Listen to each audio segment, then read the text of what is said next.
I'd been writing this new record since the day after From Death to Destiny came out, and obviously I was catering to Danny. Danny was very headstrong, and if he didn't like a song, wasn't happening. That's why we had so many issues with From Death to Destiny actually getting it released. So when I was writing this, I was really trying my best to cater to Danny's wants as well as everyone else's. So I was almost writing an Avenged Sevenfold style album. I was like, okay, well, we need to keep this rock and roll vibe because that's what Danny really wants. But I also need to kind of keep it heavy because that's what the other guys want. And Danny was still upset about all the heavy parts and tried to take all of those out. So I was really struggling. I must have written about 30 songs that either he said, yep, I like that, and the other guys didn't, or they liked something and he didn't.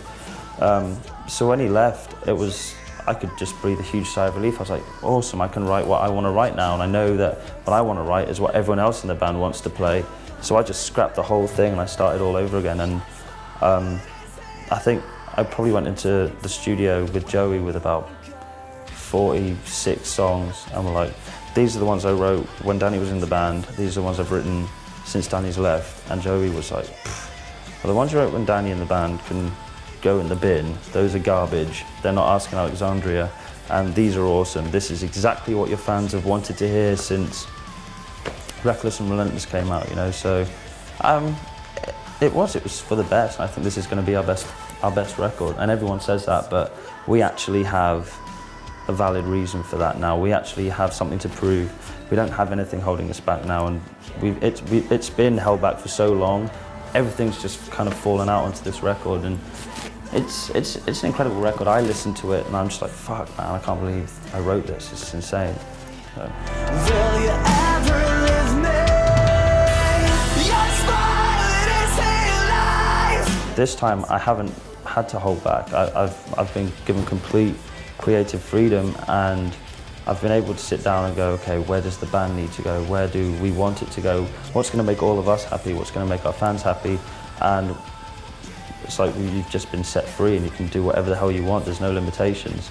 And so in that aspect, I think you'll see it very obviously, or hear it when you listen to the album, like, oh my God, that's what was missing from Death to Destiny. There's still From Death to Destiny aspects in the new record, of course, because it's still me writing it.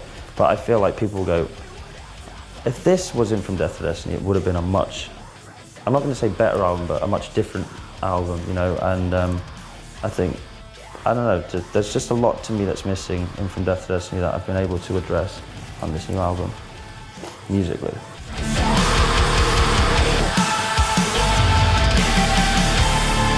I Won't Give In it was one of the first songs I wrote after having written the album again, started to write the album again. And I think lyrically it started off as quite a dark song, and that was another one where Dennis pulled me up and said, this is too sad, it's too dark, you need to be more positive thinking. And I think the song, whilst it's directed at Danny, I think overall has a message more of us not giving in to what very easily could have been the end of Asking Alexandria. We could have easily just been like, well, that's it now, you know.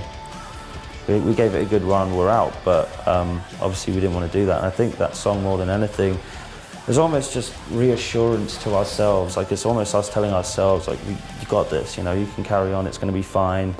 You don't need Danny, everything's hunky-dory, you're going to be good. And I think that song is more of just to keep us feeling positive, as well as, you know, anyone else who listens to it. So it just seemed like the right song to release first. We hummed and hawed and went back and forth. We were going to release a really heavy one, so like everyone's going to want a heavy track for the summer, but I Won't Give In, it spoke to us as a group, so it felt like the right song for us to release.